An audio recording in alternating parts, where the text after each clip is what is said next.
আইন কানুনের তোয়াক্কা না করা এবং ফুটপাতকে নিজেদের বাপের সম্পত্তি ভাবার এক জঘন্য নজির সৃষ্টি করেছেন নারায়ণগঞ্জ শহরের বিবি রোডের ৩ নং ডিআইটি ইলেকট্রনিক্স মার্কেটের ব্যবসায়ীরা। মাত্র ১.৫ মাস আগে উচ্ছেদ করা হলেও ব্যবসায়ীদের চরম লোভের কারণে ফুটপাত আবারও চলে গেছে অবৈধ দখলে। সাধারণ মানুষের হাঁটার পথ বন্ধ করে বড় বড় ফ্যান, হিটার, ইলেকট্রিক চুলার মতো মালামাল দিয়ে ফুটপাতকে নিজেদের ব্যক্তিগত গুদামঘর বানিয়ে ফেলেছেন এই লোভী ব্যবসায়ীরা। বারবার সতর্ক করার পরও হকার ও ব্যবসায়ীদের এই শৃঙ্খলাহীনতা এবং আইন মানার ন্যূনতম সদিচ্ছা না থাকার ক্ষোভে ফুঁসছেন সাধারণ পথচারীরা। গত ১৩ এপ্রিল শহরের সকল ফুটপাতে উচ্ছেদ অভিযান পরিচালনা করেছিল স্থানীয় প্রশাসন। ডিআইটি ইলেকট্রনিক্স মার্কেটের সামনের ফুটপাত থেকে সরিয়ে দেওয়া হয়েছিল ব্যবসায়ীদের অবৈধ সব মালামাল। দীর্ঘদিন পর ফুটপাত দখলমুক্ত হওয়ায় নারায়ণগঞ্জবাসী বুক ভরে নিঃশ্বাস ফেলেছিলেন। ভেবেছিলেন ব্যবসায়ীরা হয়তো এবার একটু সুবুদ্ধির পরিচয় দেবেন, অন্তত হেঁটে চলার ন্যূনতম জায়গাটা ফাঁকা রাখবেন। কিন্তু ১.৫ মাস পেরোতেই সেই আশায় ঘুরে বালি। ব্যবসায়ীরা আবারও তাদের পুরনো নোংরা অভ্যাসে ফিরেছেন। স্থানীয় বাসিন্দাদের অভিযোগ, এই ইলেকট্রনিক্স ব্যবসায়ীদের ভেতরে কোনো প্রকার নাগরিক দায়িত্ববোধ বা মানবিকতা নেই। ফুটপাত এখন পুরোপুরি এই সিন্ডিকেটের দখলে, ফলে আগের মতোই চরম নরক যন্ত্রণা পোহাতে হচ্ছে সাধারণ মানুষকে।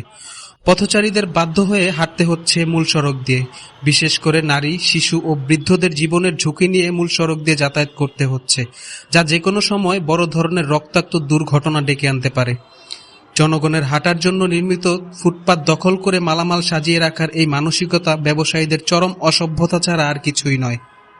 নারায়ণগঞ্জের সচেতন মহলের দাবি, সবচেয়ে বড় সংকট হল এই ব্যবসায়ীদের নিয়মনীতি মানার সদিচ্ছার অভাব।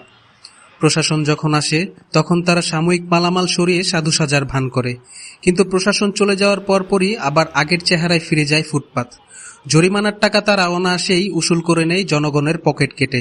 নিজেরা কোটি কোটি টাকার ব্যবসা করলেও ফুটপাতের ১ ইঞ্চি জায়গাও পথচারীদের জন্য ছাড়তে তাদের মনে এতটুকু সদিচ্ছা জাগে না। একটি শহরের প্রাণ হচ্ছে তার রাস্তা আর ফুটপাত, কিন্তু ডিআইটি ইলেকট্রনিক্স মার্কেটের এই চিরচেনা ভোগান্তি প্রমাণ করে ব্যবসায়ীদের অতি লোভের কাছে জিম্মি হয়ে পড়েছে পুরো শহর।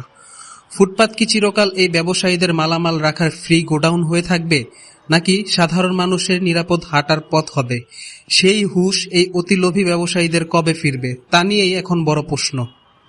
নারায়ণগঞ্জের সচেতন সমাজ মনে করে এবার আর শুধু মালামাল সরানো নয়, এই আইন অমান্যকারী ফুটপাত খেকো ব্যবসায়ীদের ব্যবসা প্রতিষ্ঠান চিরতরে সিলগালা করে দেওয়ার সময় এসেছে। ধন্যবাদ নারায়ণগঞ্জ সমাচারের সাথে থাকার জন্য।